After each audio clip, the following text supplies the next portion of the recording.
Okay guys, so continue natin yung problem number 6, which is ito, yung what ideal thermal efficiency is possible for diesel having a compression ratio of 15, and then binigay yung RAF which is equal sa 40:1.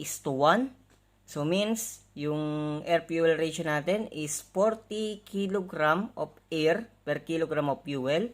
And then nagbigay din ng QA. QA is equal sa 42,800 kilojoules per kilogram. And then, okay, take a CP of 1.05. So kahit hindi na kailangan yan. Kailangan lang natin is temperature.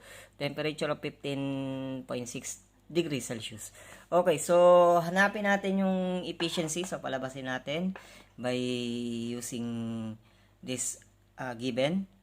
Okay, so I will try to solve this problem, and then okay, let's do this. Okay, so number 6 na tayo, problem number 6. So from here, ang given is yung compression ratio, which is equal sa 15. So ang given natin dito is diesel, diesel yan. Okay, diesel cycle. So as binigay din yung RAF. RAF is equal sa 40:1. So, means 40 kilogram of air per kilogram of fuel. Okay?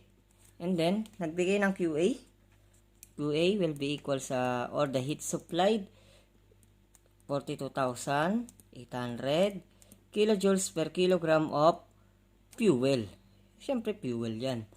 Okay? Hindi yan per air kasi, siyempre, heat supplied siya. So, dapat per kilogram of fuel.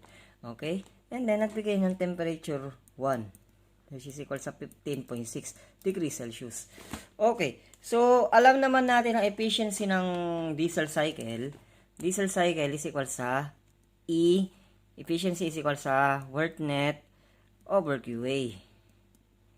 Wala naman tayong work net sa natin hahanapin yan. So, kung hanapin natin yung efficiency, so using RC/RK ang gagamitin natin. But the main problem here, we don't have a cutoff ratio. So in that cutoff ratio, so we need to find that cutoff ratio by using this given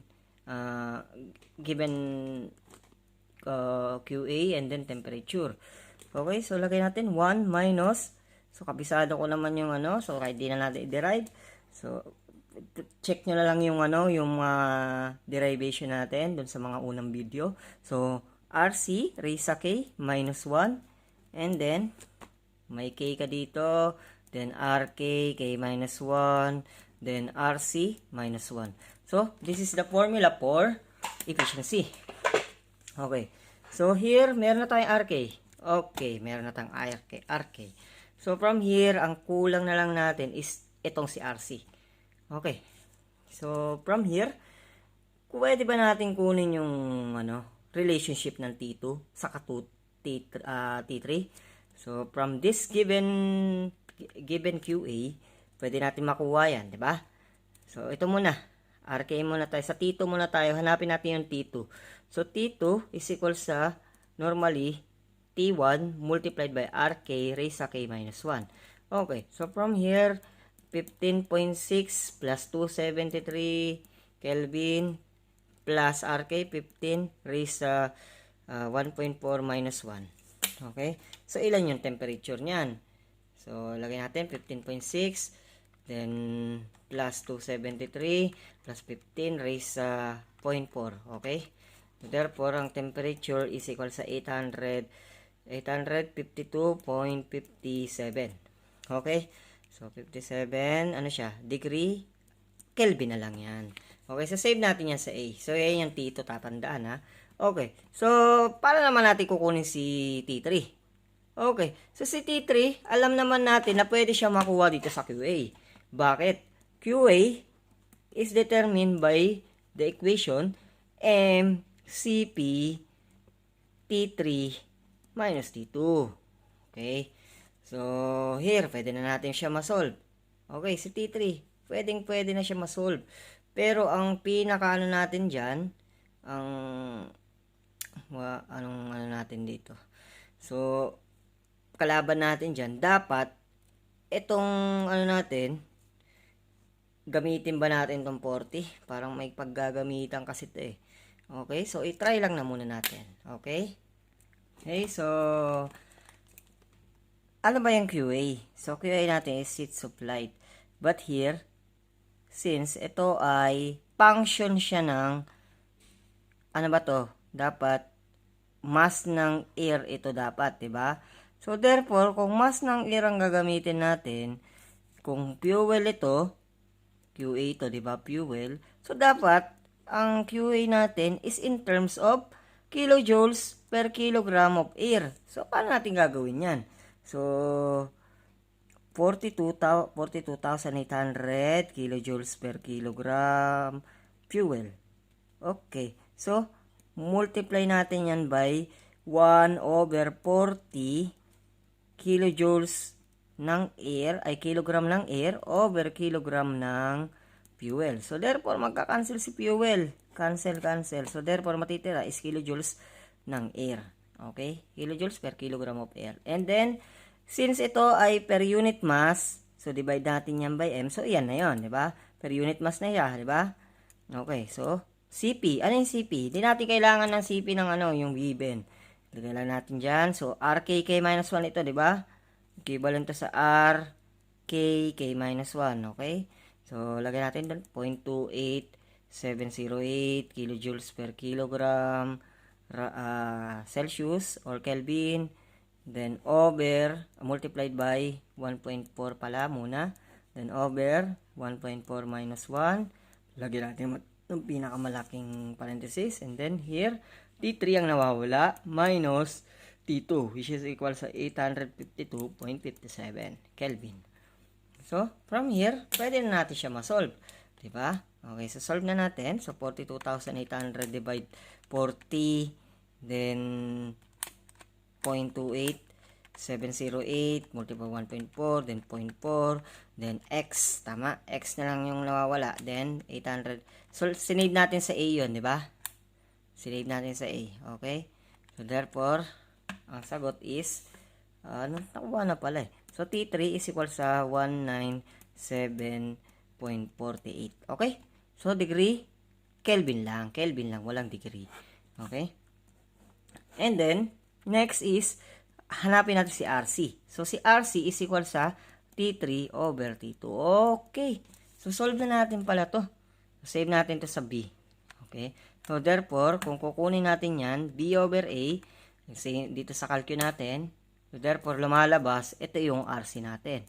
So, from here, 2.24, 24, 9. O, sabihin natin ganyan na.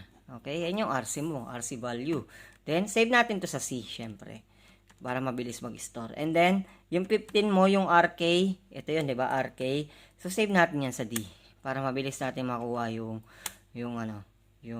formula dito sa efficiency. So, efficiency is equal sa 1 minus RC raised sa K minus 1. And then, K minus 1. Then, RC minus 1. So, here, 1 minus. Then, input the value, 1. Then, A yung RC natin. Ay, hindi, B pala. B raised sa 1.4 minus 1. Then, 1.4. Then, C. Hindi. C ba yung RK natin? C. Wait. Okay, wait. Hindi. Dapat pala, ito C to. C to. Mamamali tayo yan. Okay, so, ito naman ay ano yung RK natin? D yata. Nasa D. Okay, D. Okay, nasa D nga. And then, raise sa 0.4. Then, lagay natin dito, RC. So, C minus 1. Okay? So, ayan na yung mga value natin. Therefore, lumalabas is, wait. RC minus 1. Okay. Okay, so, plug in natin yung value dito. So, lagay natin, ano bang RC natin? Round up na natin, 2.25 raised sa 1.4 minus 1 over 1.4. Then, RK natin is 15 raised sa 0.4. Then, 2.25 minus 1. So, therefore, ilan yan? 1 minus 2.25 raised sa 1.4 minus 1, then 1.4, then 15 raised sa 0.4, then 2.25 minus 1. So therefore, lumalabas is 59.14. 59.14%. Pag hindi natin ginamit yung CP ng air. Ang sabi, CP ng air is equal sa 1.05. Ito, medyo malayo to pag itong kinuha natin. 1.05 daw Binigay na sa problem So, itry lang natin kung lalabas siya. Kasi ito, meron sa choices, but hindi natin siya pipiliin.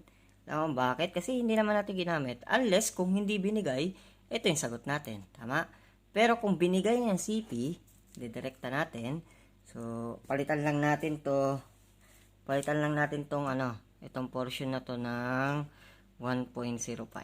Okay? So, palitan lang natin yan. So, therefore, 42,800 divide 40, then equal sa 1.05, then T3x, x is T3, and then lagay natin yung value ng nasa A yun, tama? So, ang sagot is, so medyo malayo yung temperature, di ba? Okay, so ito yung pangalawa nating cases, 1871.62. So, save natin yan dapat sa B to. Save ko, okay? Sinave ko sa B. And then, from here, kunin natin si RC. So, therefore, ang lalabas na RC is 2.91 dapat. Okay? So, here, 2.1953. Okay? So, ito dapat yung may lalagay natin dito. So, lagay natin dito sa letter C. Okay? So, from here, balik tayo dun sa sa pinakauna. Ayan. So, lagay lang natin to dito ng C. Kasi RC yan, di ba? So, C. Okay? Ano na tayo magta-type? Okay? Then, here, C. Then, equal. After that, bakit ganun? Negative kasi to. Wait. Okay? So, therefore, lumalabas is 59.4. Medyo, medyo malapit. So, E is equal sa 59.4%. Okay? So, ito talaga yung lumalabas. But, in the problem, ang sagot dito is letter A kasi 59.55 ang answer dito. Hindi ko alam kung bakit naging ganyan. Pero sakto naman lahat ng kinuha natin value sa calcu. Nagkaroon lang ng discrepancy siguro. So, ito na yung sagot. Okay? Okay, so let's start na tayo dun sa pang 7 problem. Okay, so 10 lang yung sasagutan natin ngayon. Okay? So, the answer is letter A. Dun sa problem number natin, number 6. So, problem number 7 na tayo. Okay? So, what is the brake power of the engine with a thermal efficiency of 40% and uses 30 API fuel, consumption of 55 kg per hour.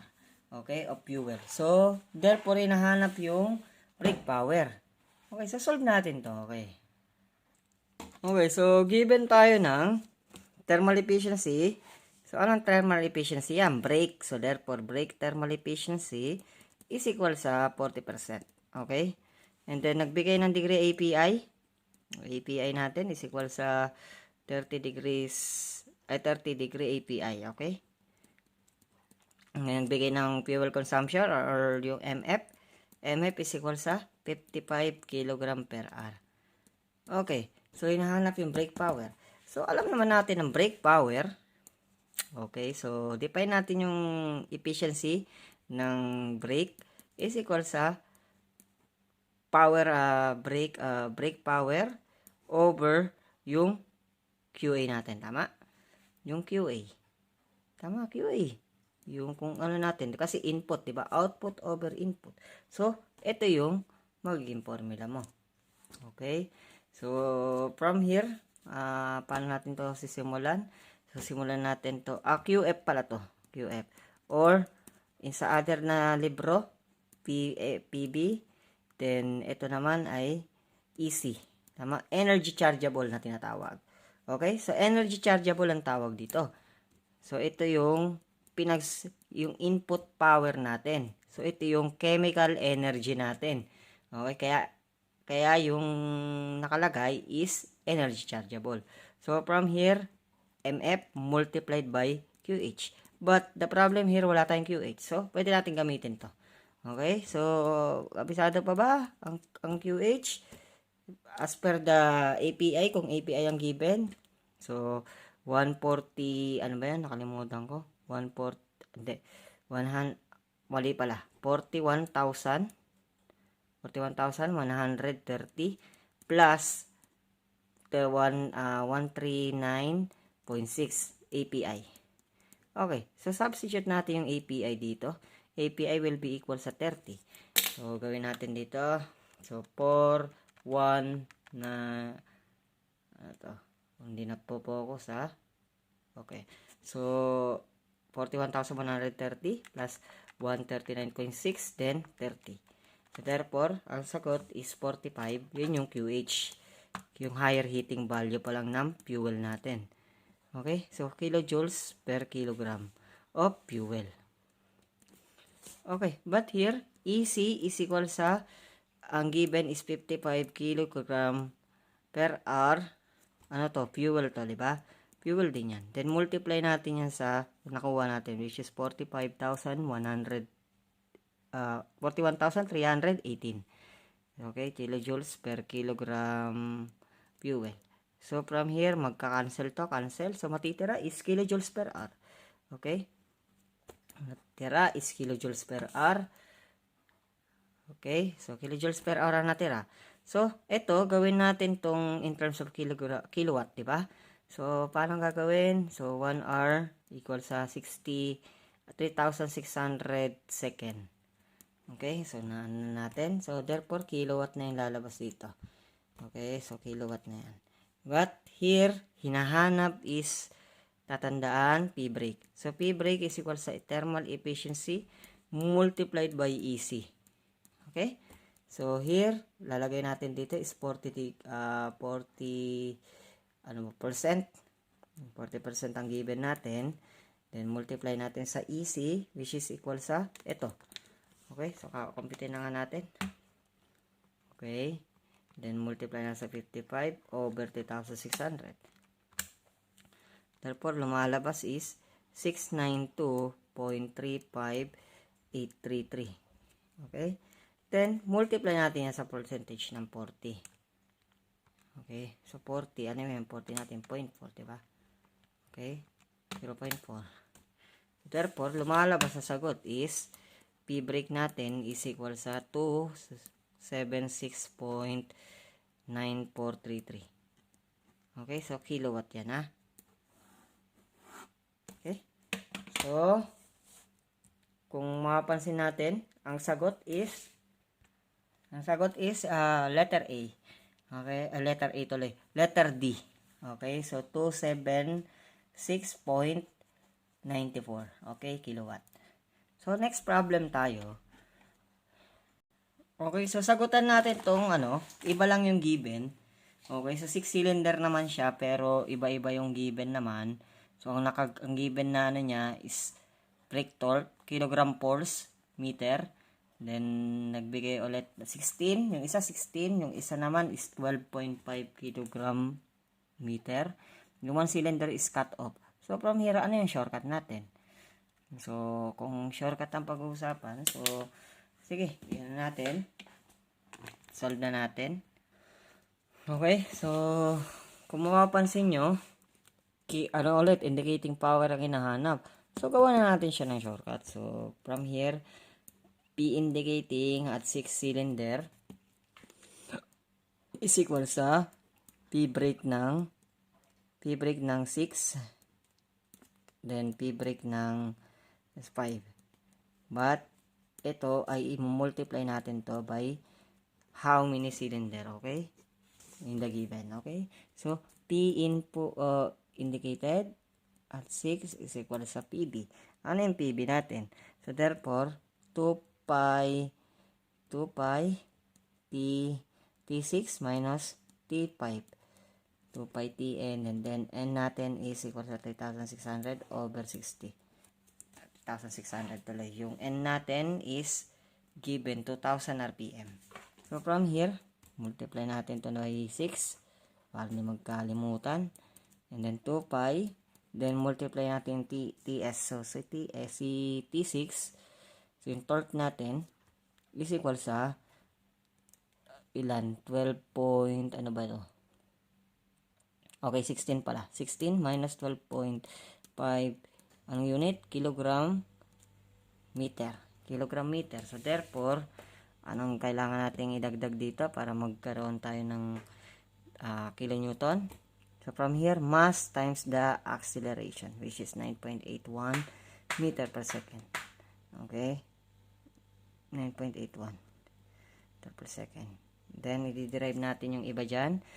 And then, after that, yung N, 2,000 yung N, 2,000 RPM. Okay? Then, multiply natin to by 6 over 60 pa yan, ha? Therefore, lumalabas na sagot is, kung kumpitin natin, 2 pi multiplied by 16 minus 12.5. But pumunta ako kanina. Okay? So, 2 pi, then 9.81, and then 2,000 RPM, then 60. Okay? Okay? Then, divide natin 1,000 kasi nga dapat nakakilo ka. Okay?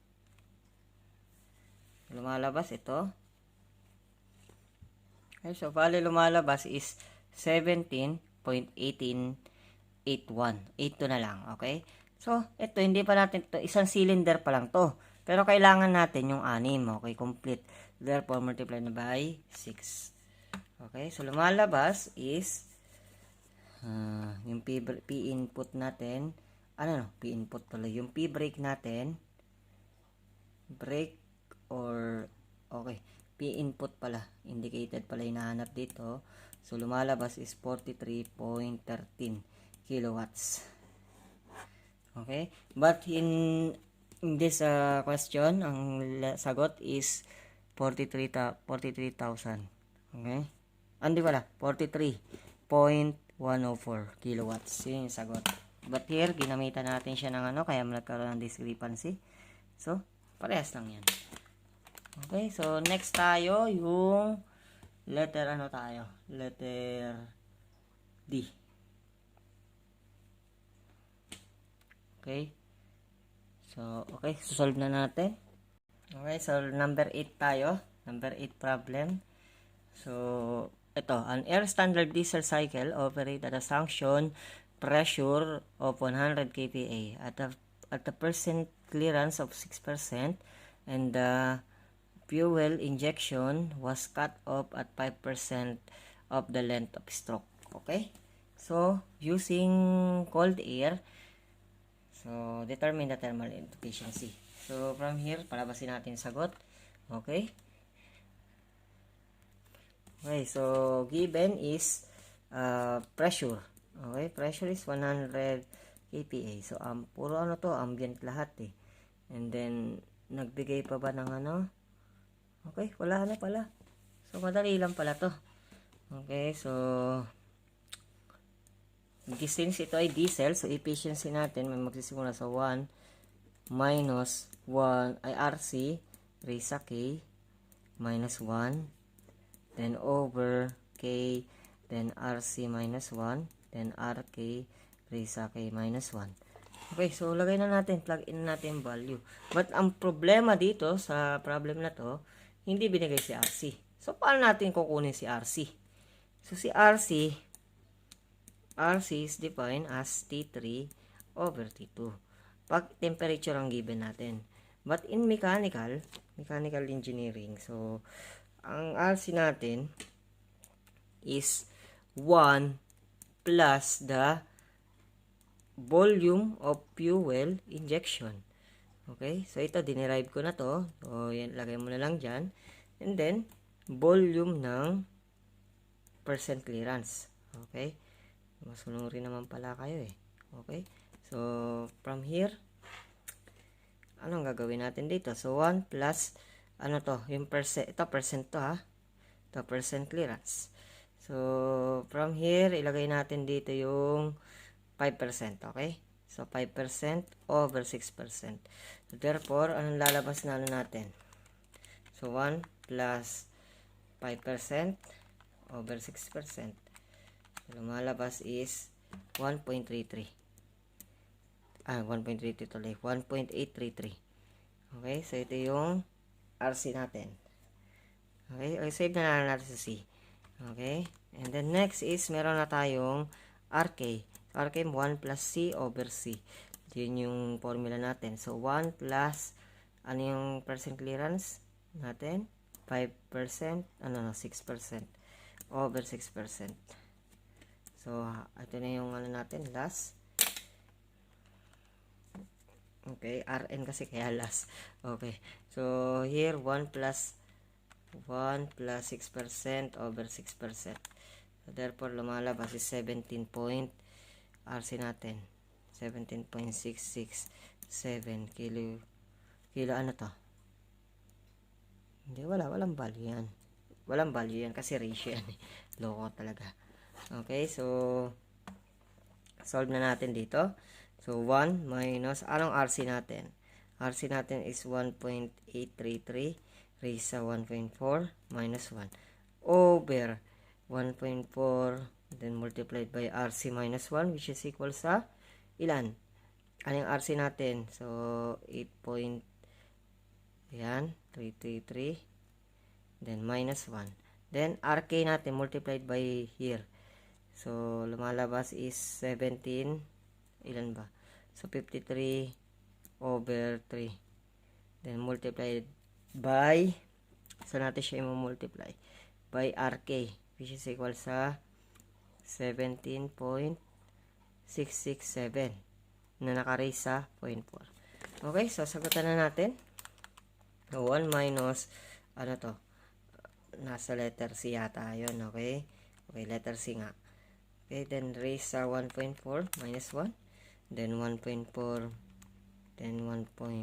C na lang, lagyan natin C. Okay, then minus 1. And then 53.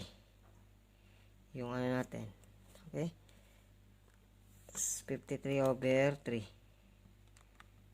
Okay, yung ano natin, last. Okay na ba? Okay na ba lahat? So, naka-raise yan sa 0.4, okay? Check the solution, okay? Okay. So, therefore, lumalabas is, ano lumalabas? So, efficiency will become 63.68%. So, tama yung sagot natin na napalabas dito sa problem natin.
Okay, so naka-under pala.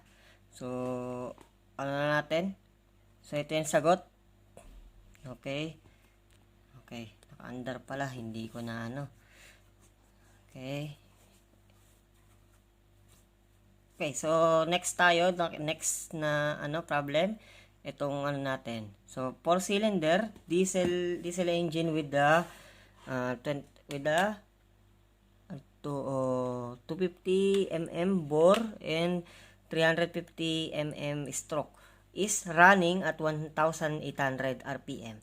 The fuel injection occur during 6% of the piston displacement.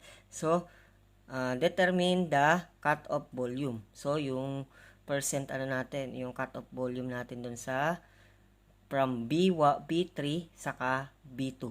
Okay, so yun yung kailangan natin makuha. Okay? Okay, so compute na lang natin siya dito direct sa calcu. So from here, compute muna natin yung BD. So volume displacement is equal sa ano natin. So volume ng cylinder which is pi. Lagyan natin dito pi over 4 then multiply natin.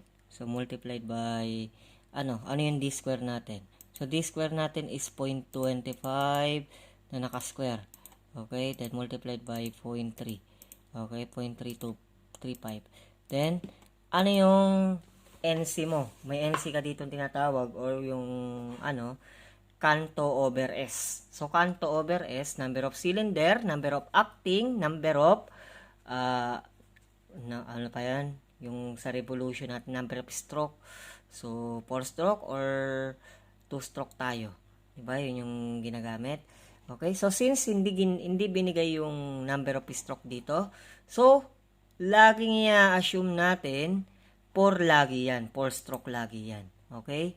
So lagay natin dito 4 stroke, then here is 60. Okay, lagay natin 60 and then here ilan yung C natin? 4.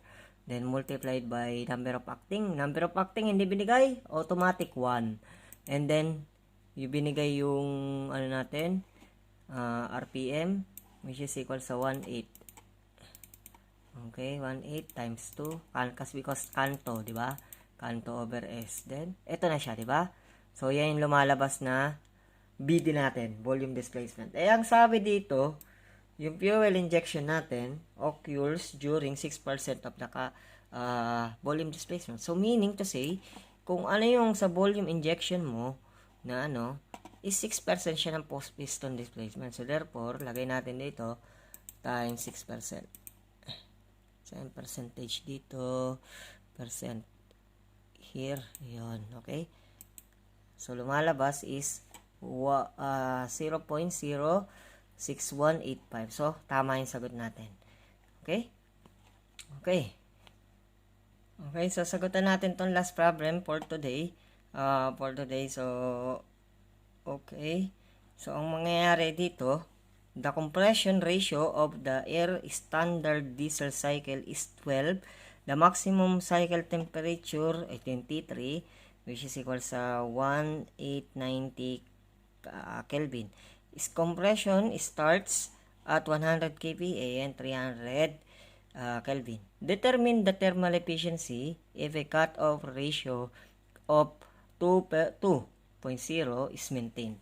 So, from here, gamit ulit tayo ng calcu. So, alam naman natin yung formula. Automatic. So, lagyan natin. Efficiency is equal sa 1 minus then yung RC mo. So, lagay na lang natin dito RC. So, C raised sa 1.4. Okay? Lagay na natin dito. Then, minus 1. Okay? Then, here, RK natin which is 1.4. Tama? Then, multiplied ba natin sa RC minus 1.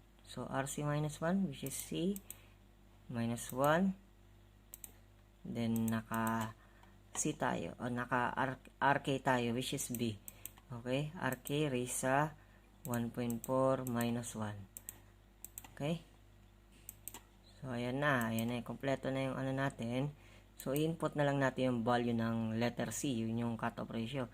Which is binigay. 2 dapat, diba? And then, RK natin, binigay din, which is 12. Okay? 12 ito. Okay? So, 12, lagay natin dito. 12, baguhin natin yan. 12. Okay? So, therefore, lumalabas is 56. So, mukhang ito yun. Okay? 56.67. Okay? So, parehas sa parehas, diba? Okay? So, ganun lang yung niyan.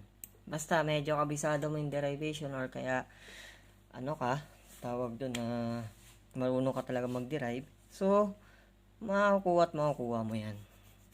Okay, so next topic tayo by ito siguro after mga siguro i-apply ko gas turbine muna tayo. Gas turbine. Then after nyan, ng gas turbine, mag-steam tayo. Yung regenerative, saka reheat, regenerative, yung tatlong ano na yan. Tatlong combination na yan. So, pagkasamahin natin yan. Okay? So, ano na muna tayo? So, pahinga na muna tayo. So, tapos na natin yung mga problem na 5. 5 problem dito. So, ano lang, keep solving and then keep watching sa YouTube natin channel para makakuha kayo ng mga idea how to solve a problem. Okay? So, ingat na lang. And then, God bless and then good night. Okay? So, halatang naantok na ako kaya ganito. Okay? So, kung ano na lang sasabi ko. Okay, nakala ko nga nananaginip na ako. Okay, so, goodbye and thank you.